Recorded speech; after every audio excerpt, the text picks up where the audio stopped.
안녕하세요. 이번에 158회 72점으로 지텔프를 마치게 된 천식식입니다. 이 영상을 찍는 이유가 저처럼 노베이스로 영어 준비를 하시는 분들이 어디서부터 공부를 해야 될지, 어떻게 공부를 해야 될지 막막하단 말이에요. 저도 마찬가지였고, 유튜브도 많이 찾아보고 강의도 많이 들어보고 되게 많은 시행착오를 겪었는데 5번의 도전 끝에 합격을 하게 된 수기, 공부를 해야 되는 방법에 대해서 설명해 드리고 싶어서 영상을 켰습니다. 대본이 존재하는 게 아니라서 말이 조금 틀릴 때도 있을 수도 있고 어눌할 때도 있을 때도 있는데 최대한 저의 노하우를 담아서 설명을 해드리고 싶습니다. 아마 지텔프 공부 방법이 여기저기 유튜브에 많이 올라와 있는데 아마 제 영상 하나를 보시면 딴 영상을 안 봐도 될 정도로 알려드릴까 해요. 저처럼 노베이스인 사람이 많이 없더라고요. 배경을 말씀을 드리면 저 같은 경우는 5년에 수능을 봤습니다. 공부를 잘하는 학생이 아니고 아예 손 놓은 학생이었기 때문에 제 기억으론 몇 등급이었는지 정확하게는 기억 안 나지만 8등급 그 언저리였던 것 같아요. 한마디로 완벽한 영어 포기자, 영어 하면 치가 떨리고 식은땀이 나는 그런 수준의 이제 학생이었는데 이번에는 어학 점수가 무조건 필요한 상황이었기 때문에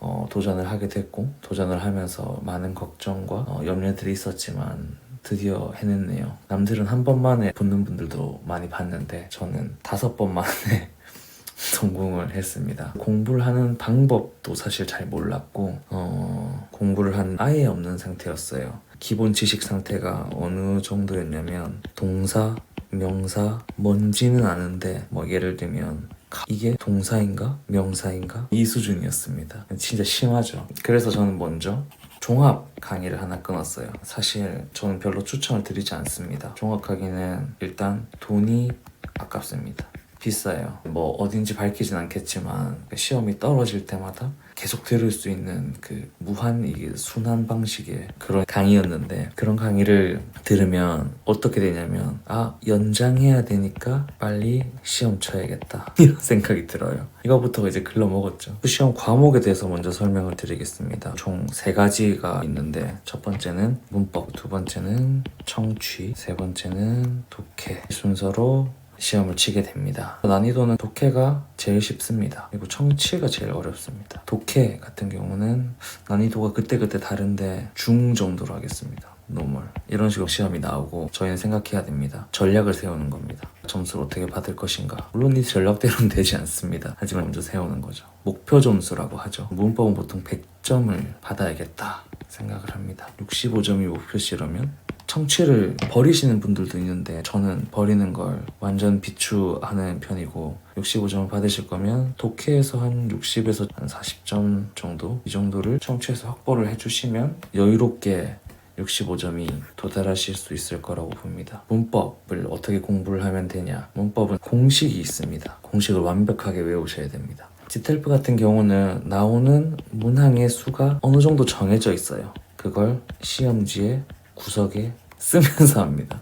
다른 분들은 어떻게 하시는지 모르겠는데 이 방법이 혁신 그 자체거든요. 총 범위가 가정법, 조동사, 연결어, 동명사와 관계사 이렇게 나옵니다. 가정법이 제일 쉽고 관계사가 정말 쉽다고 생각해요. 그리고 동명사와 투부정사, 시제, 조동사와 연결어 순서로 저는 생각을 합니다. 그 이유는 가정법이랑 관계사 같은 경우는 공식만 알면 절대 틀릴 일이 없어요. 동명사와 투부정사, 시제는 공식을 외우면 되지만 외울 게 조금 많아서 중간으로 했고 조동사와 연결어 같은 경우는 해석이 필수적입니다. 저는 사실 여기가 마지막까지 되게 힘들었어요. 암기를 하고 그 암기를 바탕으로 해석을 해야 되는 게 되게 힘들었습니다. 기출문제를 정말 미친듯이 푸셔야 되는데 한 회 이상 돌렸던 것 같아요. 사실 문법은 어떤 느낌이 와야 되냐면 해석하는 문제 빼곤 거의 다 맞출 수 있겠는데 라는 느낌이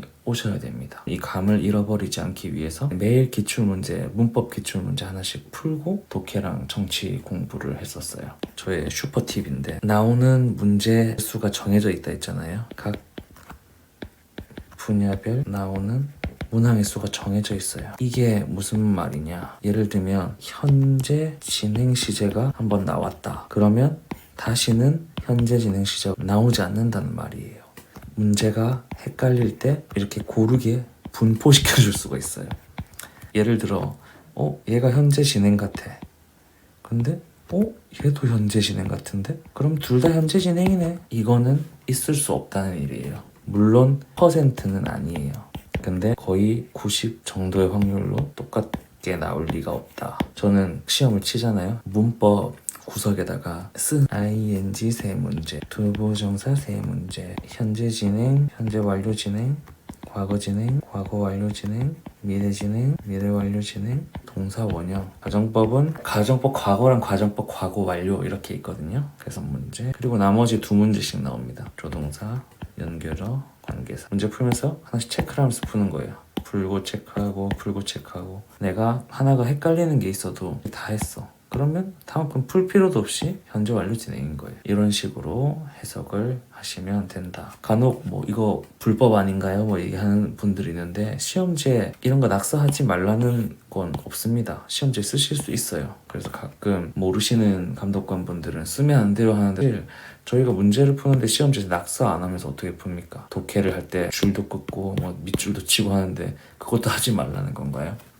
구석에다 조그맣게 호다닥 쓰시고 푸시면 된다. 물론 해석에서 틀리면 틀릴 수도 있습니다. 두 번째는 이제 청취입니다.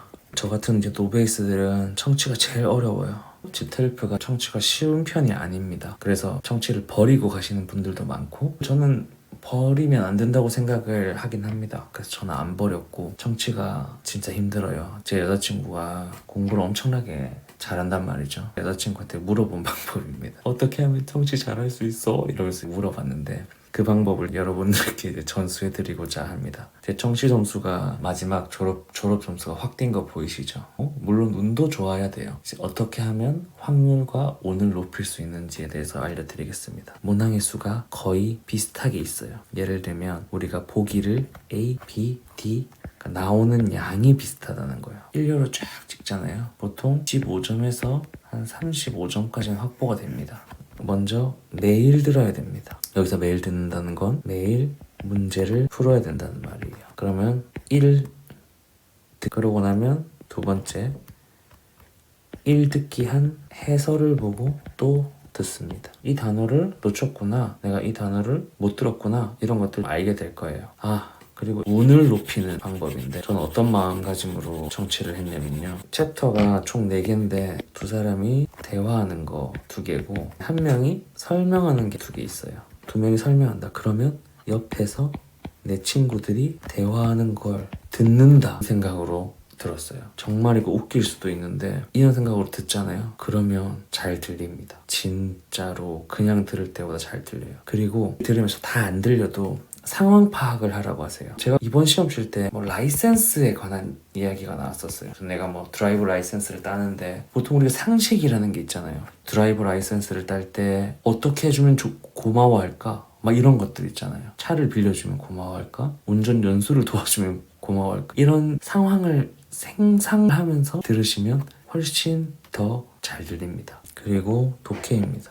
독해는 어려워요. 특히 노베이스들한테는 진짜 지옥이 독해입니다. 지옥이 따로 없어요. 저 같은 경우에 수준 평가 그런 게 있거든요. 해석이 하나도 안 돼. 진짜 무슨 말인지 아예 알아들을 수 없는 수준이었어요. 이걸 탈출하시려면 첫 번째도 단어, 두 번째도 단어, 세 번째도 단어예요. 근데 어떤 단어장이 좋은가? 저는 모든 교재들을 선정하실 때는 네이버에 검색을 해보시고 최신으로 발매된 거 고르시길 추천을 드립니다. 최신으로 발매된 걸 보셔야지 최근 기출에 훨씬 가깝기 때문에 단어도 마찬가지고 스텔프 시험 같은 경우는 독해는 거의 패러프레이즈의 난장판이다. 여기서 패러프레이즈가 뭐냐? 단어를 바꾸는 거예요. 비슷한 뜻을 가진 단어로 뜻을 바꿔요. 저는 단어를 외워본 적이 없고 단어를 이상하게 외웠는데 단어를 이상하게 외웠다는 게 예를 들어서 이런 단어가 있어요. 이게 탈 것이라는 뜻이거든요. 그러면 비이클 탈 것, 비이클 탈 것, 비이클 탈 것, 비이클 탈 것 이렇게 식으로 외운단 말이에요. 그러면서 연습장에다 계속 써요. 비이클 탈 것, 비이클 탈 것, 비이클 이렇게 절대 외우시면 안 됩니다. 팔 빠지고 종이 낭비, 펜 낭비, 그냥 낭비 그 자체예요. 왜 이렇게 외우시면 안 된다고 한 게 이 단어가 가지고 있는 넓은 범위의 뜻을 다 이해하셔야 돼요. 비글크 같은 경우에는 타는 모든 걸 얘기하거든요. 우리가 탈 것 하면 뭐 자동차, 오토바이, 뭐 자전거 뭐 이런 것들이 떠오르시겠죠? 이게 아니라 비글은 모든 탈 것을 다 포함해요. 모든 운송수단을 다 포함합니다. 배도 있고 비행기가 비글이라고 나올 때도 있고 그래서 이 단어에 갖고 있는 느낌 자체를 완전히 획득하고 계셔야 돼요. 그리고 여러 뜻을 갖고 있는 친구들도 있어요. 예를 들면 레이즈라는 게 있거든요. 기르다라고 알고 있죠. 사육하다, 기르다. 이 레이즈가 어떤 뜻이 또 있냐면 모으다라는 뜻도 있고요. 올리다라는 뜻도 있어요.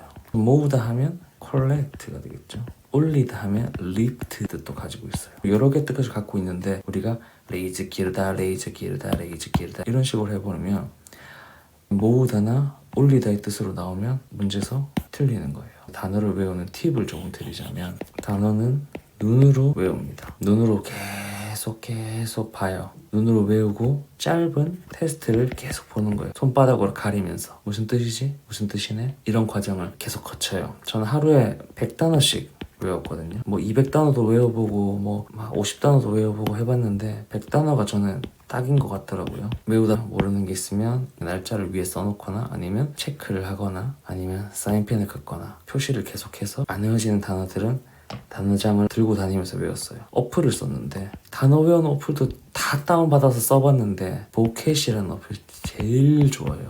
무료고요. 안에서 테스트까지 낼 수 있습니다.